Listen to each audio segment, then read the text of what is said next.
بسم الله الرحمن الرحيم بسم الله الرحمن الرحيم الحمد لله رب العالمين والصلاة والسلام على سيدنا محمد وعلى آله وصحبه وبارك وسلم تسليما كثيرا إلى يوم الدين أما بعد. What I wanted to do today is that we've had about 7, 8, 9 weeks or sessions. So these, mashallah, these younger students, the newer students, do you guys have any questions from anything that we've been discussing, or anything related to the stuff, the kind of things that we discuss in the evenings? Is there anything that you're confused about or you want to speak about? Yes. How would, if someone's going through some difficulty, how would they be able to, or is there a way to differentiate if that is Allah's testing you with something, or Allah is like showing you you're doing something wrong? The question is that how does one know that when one is going through difficulties, what is the nature of that difficulty, what's the purpose of that difficulty, how you're supposed to react to it? So the simple thing is that firstly we have to understand that there's going to be difficulties in this world. So there's just the level that you just have to start tolerating, because you can't let difficulties put you down. That's probably the safest approach, because knowing the nature of the world, that there's going to be difficulties that will come.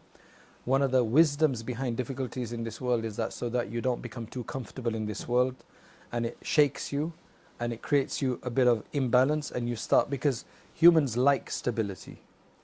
Humans want some kind of routine and some kind of safety and security.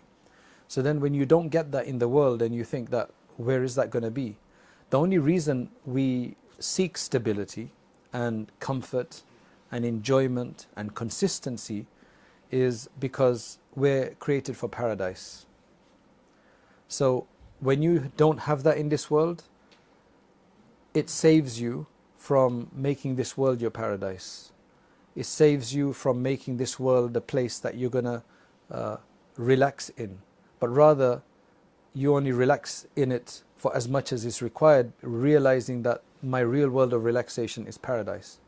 Because this world is too limited for what Allah subhanahu wa ta'ala wants to give us. So then He made paradise, which is going to be just perpetual bliss. So that's why there's difficulties in the world in the first place. So at one level, we need to get our philosophy right and our belief right about difficulties. That in itself will already deal with some of the hardship. So if there's an intensity of the hardship of difficulty, dealing with difficulty, the fact that you know that, oh, it's inevitable that this world is going to have difficulties, you've already numbed yourself and you've already become immune to a certain aspect of it. But of course, that doesn't necessarily deal with all kind of difficulties. Just knowing that, you have to actually know why you're dealing with difficulties, and there's a purpose for difficulties beyond that as well. So then they say that you generally, La ilaha illallah, you determine the nature of the difficulty and the purpose of the difficulty in terms of what comes from Allah subhanahu wa ta'ala by the way you react to it. So if somebody freaks out and gets really angry and they start complaining to Allah and they lose their faith over it, and they start insulting Allah subhanahu wa ta'ala and complain that, why did you do this to me? What's wrong? Why do I do it? I'm not going to believe anymore. I've prayed to you so much, but I never got anything good out of it, or this dua has never been accepted of mine, or this sickness has not gone away, or this difficulty is still confronting me. When you have that kind of attitude, then it's a punishment. Just the attitude, the response shows you that it's a punishment. Because you're not getting anything out of it. It's not to raise your standard, because your status is not being raised. You're actually going down. It's to actually lower your status. But that's your reaction.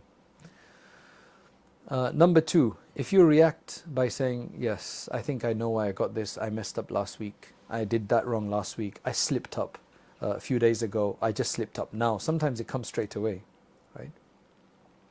It's because I said such and such to that person, or I saw such and such a thing, or I did not do such a thing, or I've been lax in my fajr, or whatever it is. It's all going to be relative to what you've done. And you say, A'udhu billah, astaghfirullah, la hawla wa la quwwata illa billah. I'm going to do better from now. I should not have done that. You have remorse, you make tawbah, you return to Allah. That was for purification. That calamity, it's the same calamity, it could have been for the other person, same thing that happened to them.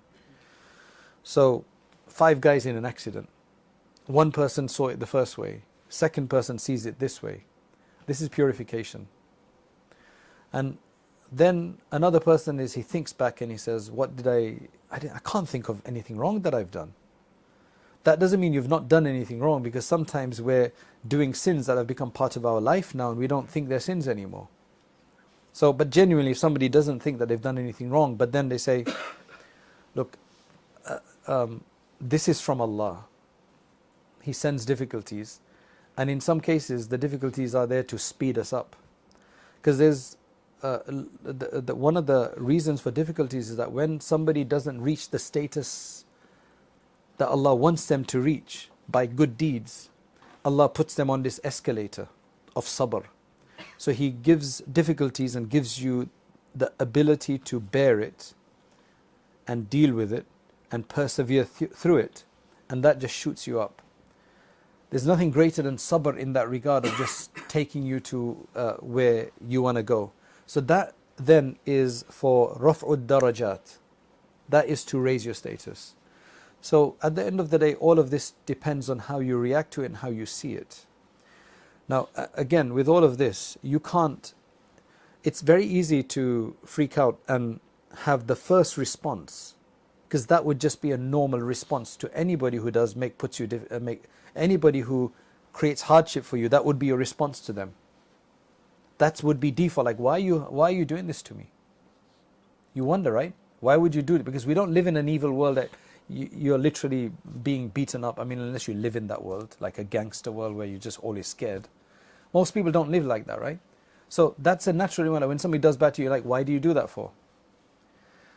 Out of that, there's very few people you'd say, yeah, I know you're punishing me, right? For what I did yesterday. Or that, I know why you're doing this, you want to really train me. There's very few people you're going to do that for. So that means that for us to have those two reactions, you better have knowledge that these are possibilities. This is the way Allah works. So everything starts with knowledge.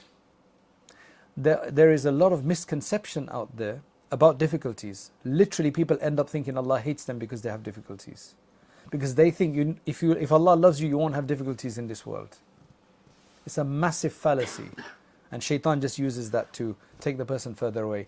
No way has Allah promised you no difficulties in this world. The Prophet ﷺ went through huge difficulties until the end of his life. But they say that your heart won't have difficulty. It's your body, your physical state that will have difficulties. You could have disease like Ayyub alayhi salam and others. You could be overcome by diseases or problems or whatever, but your heart will be content. If you can get that, then that's connection to Allah subhanahu wa ta'ala. But if you don't know that that's the status and that's the way Allah functions, that's His system in the world. That's why Ibn Ata'illah says that Allah sometimes causes the difficulties or insults or harm to come from your beloved, your loved ones. And you wonder, that's why, have you noticed that there's lots of people who have broken up with their families? There's so many people. Like if you think about your own families, there's going to be somebody in there who's got a problem with somebody else in their family. Because you think that your family members can't do you any harm. They can. But ultimately the wisdom behind that, what Ibn Ata'illah says, Allah allows harm to come to you from even your loved ones so that you don't repose in anybody. You don't take satisfaction in anybody and only in Allah subhanahu wa ta'ala. That doesn't mean you start mistrusting everybody. That just means that ultimately you always rely on Allah subhanahu wa ta'ala, because He's the only one who will never harm you. Harm that comes to you is not necessarily harm, because if you deal with it in the right way, it becomes reward for you. That's why it's very relatively speaking. And وَلَنَبْلُوَنَّكُمْ بِشَيْءٍ مِّنَ الْخَوْفِ وَالْجُوعِ وَنَقْصٍ مِّنَ الْأَمْوَالِ وَالثَّمَرَاتِ. All of that is there. We're going to surely test you. So that's why that's difficulties for us. When you start getting this right, then a lot of the difficulties come to you, it's just like, it's not a problem. Because you understand the nature of that. When you understand that that's happened, when you play football, you're going to get kicked. You're going to get a few injuries. Do you understand? But you sign up for that, you know that. Imagine somebody that don't want to get touched. Like, you're not going to be able to do anything, are you? I mean, I don't play football, but I'm assuming that that's what happens. So it's the same kind of thing, but once you know that that's going to happen, you can just deal with it. Unless somebody proper fouls you, then that's aggressive and that's wrong. So Allah subhanahu wa ta'ala give us the tawfiq to bear this properly and give us the knowledge and allow us to see this in the right way. It's very important to correct our understanding. It's very important. That will help us deal with much of the issues of this world. Are there any other questions? We can't necessarily deal with all of them today, but at least I know what to cover in the future. Any other questions or topics that you have that we can cover in the subsequent weeks? Yes. You know how we get a lot of different advices about that, and a lot of virtues of different dhikrs to do. What is, in your opinion, the best dhikr to practice upon on a regular? It's whatever you can regularly do. So whichever one, I mean, the best dhikr is afdalu dhikri la ilaha illallah. Like, that's given. Afdalu dhikri la ilaha illallah. So you definitely need to do some of that.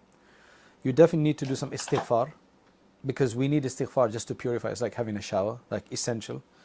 And then number 3 is durood sharif, because that is one of the best ways to get blessings on yourself. So I would say that those 3. And then dua. Like, absolutely basic. So start with that, get regular on that, and then you can add other stuff to it. Any other topics? We're not going to cover them today because we need to go, but any other topics you want us to talk about in the coming weeks?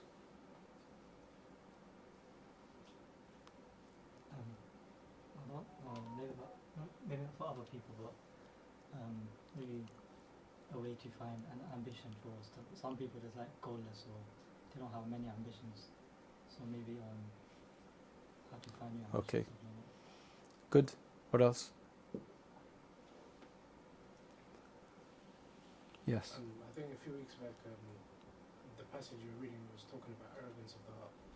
I think if we understood a little bit better About pride. about pride and arrogance, and Okay. Naam. Anything else? And you don't have to say it today, you can let us know afterwards as well. Okay? Jazakallah khair. May Allah give us tawfiq. May Allah allow us to run this course and allow us to die on this faith and this khidmah, inshaAllah. Wa akhir da'wana alhamdulillah rabbil alameen.